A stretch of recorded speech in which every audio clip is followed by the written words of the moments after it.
Okay, let's get this engine stand off of here.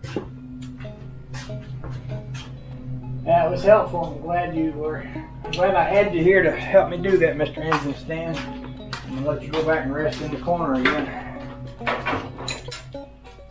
You were very useful.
So that takes the two chains loose from the back of the motor, and this one over here had a little shorter bolt that goes from engine to bell housing than the one on the other side.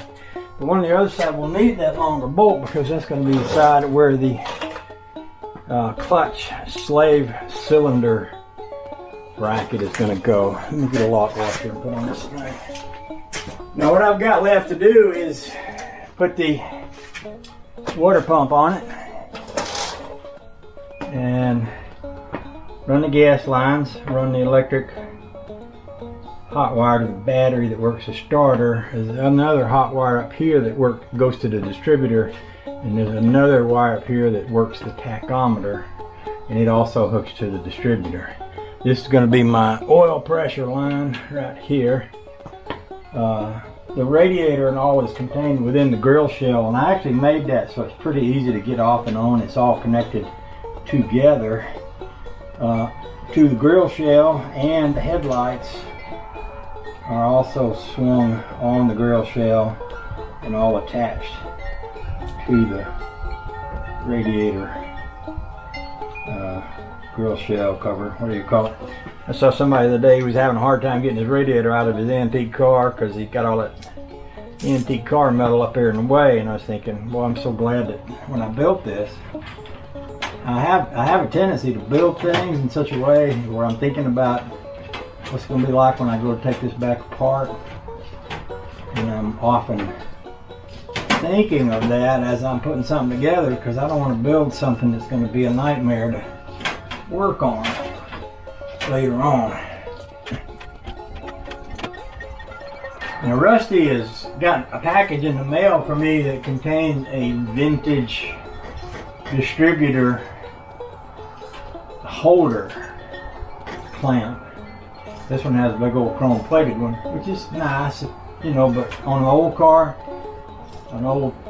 with a 65 283 motor, even though the distributor is obviously new, I kind of like keeping as much old look stuff on there as I can.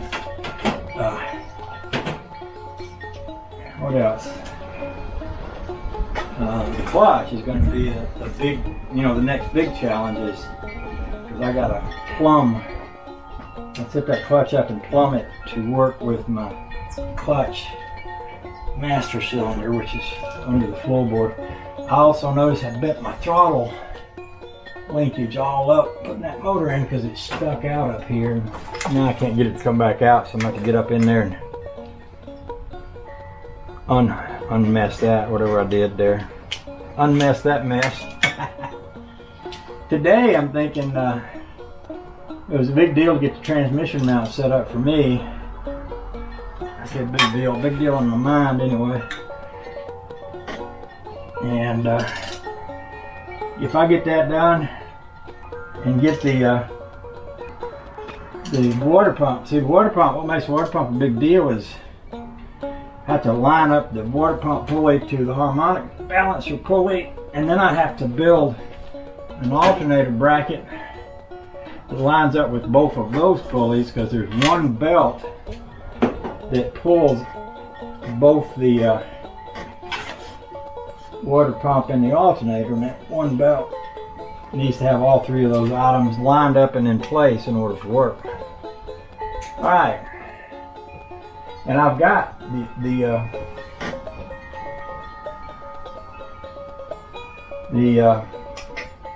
water pump that I got sitting over on the floor, and it came with that engine. Looks like it's about 50 years old. It's got 50 years worth of dirt on it, so there's going to be a little cleaning going on.